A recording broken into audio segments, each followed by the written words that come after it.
Go! Go! Go! It's coming no matter what we do. The new world altered everyone. Adapt or die. It was as simple as that. Hello everybody, welcome to my channel. It's been a real slow couple of weeks and I've been trying hard to think about what to review next. I did see a few films like Hellraiser Judgment and Early Man, but I really don't have a lot to say about either one of those. All you really need to know about those is that Early Man was pretty good and Hellraiser Judgment sucked. I'm also planning to see Black Panther later this week, so I could do a video on that, but everyone's doing a video on Black Panther. And that's when I realized that I am really limiting myself and I can actually do a video on pretty much anything. So today I am not going to be talking about a movie or a TV show, but a YouTube channel. I'm of course talking about Oats Studios. Oats Studios is a YouTube channel that was created in 2017, and it is one of my most favorite things to come out of that year. Before I get too ahead of myself, let's talk a bit about Neill Blomkamp. Who is Neill Blomkamp, you ask? Well, a lot of you may be very well aware of him. He's a sci-fi director with the filmography of 3 feature-length movies that he directed. Those films are, of course, District 9, Elysium, and Chappie. Now, if you've been paying attention to like big blockbuster Hollywood movies within the past decade, then there's a good chance you would have heard of at least one of these. Neill Blomkamp is known for his science fiction films that are always shot in a very like documentary-esque style, and they always contain some sort of social commentary. This is most noticeable with District 9, especially when it comes to the documentary-esque style of filmmaking. Blomkamp is more than just a director. He first went into the film business as a 3D animator. 3D animation is something that's common throughout all of his movies, and he uses them in the best possible ways. A lot of people have this thing where they like to just complain about the CGI in movies, unaware of like all of the craftsmanship, all of the hard work that goes into it. Blomkamp really has his way of immersing the audience into his films, and he's able to make the CG feel very natural. Even in a film like District 9, which doesn't always have the greatest CG, you're still convinced that those aliens are real. A lot of people also like to say that District 9 is Blomkamp's like only good movie, and his movies just get like worse and worse from there.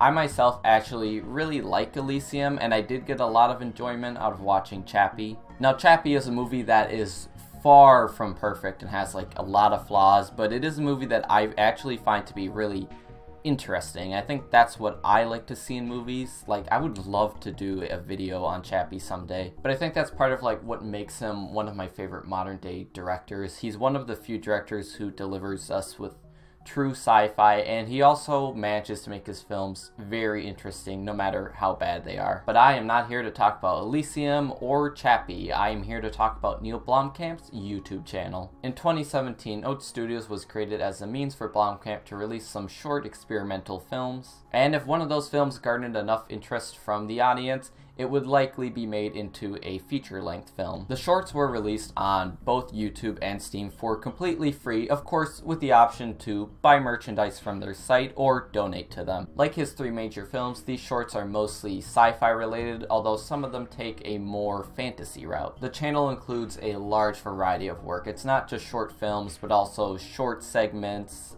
fake trailers, and some animated segments. All of these projects are very intriguing, but let's start with the big 3 first. Probably the most notable part of this channel are the big 3 shorts that are each over 20 minutes in length. Those short films are Raqqa, Firebase, and Zygote. Starting with Raqqa, it's a film separated into 3 chapters, and it takes place in a dystopian future where aliens with telekinetic powers have enslaved humanity. The few remaining humans manage to shield their brain with a device they've created as they struggle to take Earth back. I know I like to use the word interesting a lot, but this movie is interesting in the sense that it's like the opposite of District 9. District 9 takes the more sympathetic approach towards aliens, while this short portrays the aliens as monsters, as we're supposed to side with humanity. Of the 3 shorts, I will say that this is the most generic one as far as plot goes, but I don't believe that generic is always a bad thing when it comes to media. In this case, the short may be generic, but it's much more style over substance. Blomkamp is very successful at creating rich, enchanting visuals that just pull us into the world. We don't get a lot of information during the short, but afterward we want to know more. We want to know where the aliens come from, why they came here, and if humanity will succeed.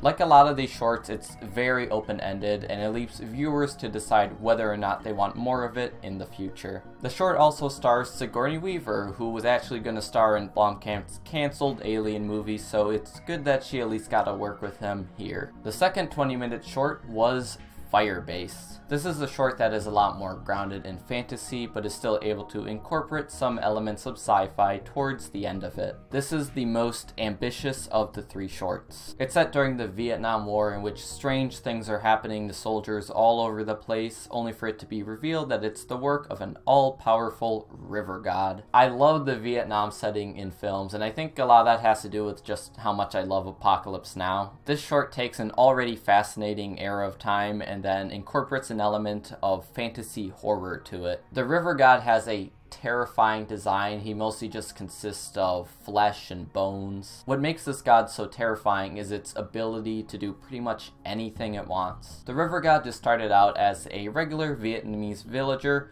whose wife was murdered by soldiers, and that so enraged him that he became a god. Now, just hearing it might make it sound like it's like the dumbest idea ever, but Blomkamp finds a way to make it work. My girlfriend said something along the lines of, you can do pretty much anything you want in a video game or a movie, you just have to make it feel believable within the world you've created. And in this sense, I think Neill Blomkamp did a great job at that. This short has a very video game-esque vibe to it, and while I would love to see this as a full-length feature film, I also think it would work like really well as a video game. I don't know if Blomkamp has any experience with like actually making games, but someone should get on that. The third of the short films, and my absolute favorite one, is Zygote. Zygote also has a lot of star power as it stars Dakota Fanning. I mean, what happened to her? Where'd she go all these years? It takes place in an Arctic mine as 2 lone survivors attempt to outrun this giant, like, Frankenstein monster made up of the bodies of miners. It's also able to, like, absorb not only the body, but the mind of each person it attacks. It's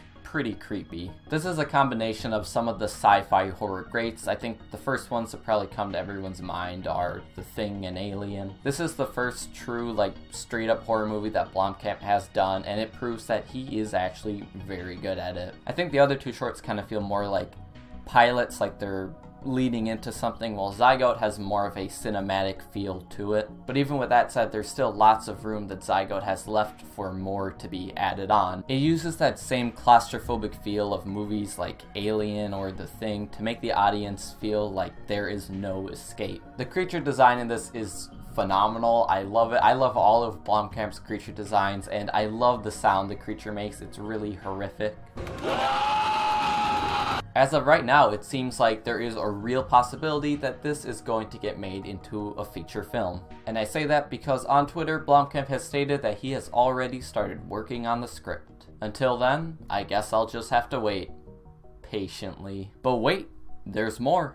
If 3 amazing short films aren't enough for you, this channel has much more to offer. One of these is a reoccurring segment titled Cooking with Bill. The premise is simple. Each episode is fairly short and features Bill as he shows off a new cooking device. The whole point of these shorts is that you just know something is going to go horribly wrong, and then it does. The shorts feel very much inspired by those like Adult Swim infomercials that you'll see at 4 in the morning at like random days. Probably the most similar one that I would compare it to is the Broom Shakalaka. These Cooking with Bill shorts actually give me like extreme anxiety, and they can be pretty hard to watch. A lot of it kind of plays off of our worst fears while cooking. A good example is there's 2 episodes featuring hair and food. Oh, and those 2 shorts just made me feel like sick to my stomach. There's also one with like a thing called a presto veg where they put in vegetables and it comes out as raw meat. That made me feel pretty sick too. I'm weird like that. Like, I can watch blood and gore with no problem, but then you have hair and food and that's going too far. If Cooking with Bill is not your style, Oats Studios also offers some fake trailers such as the one for Lima and Bad President. But it also has a few other smaller short films such as God or Capture Fluke.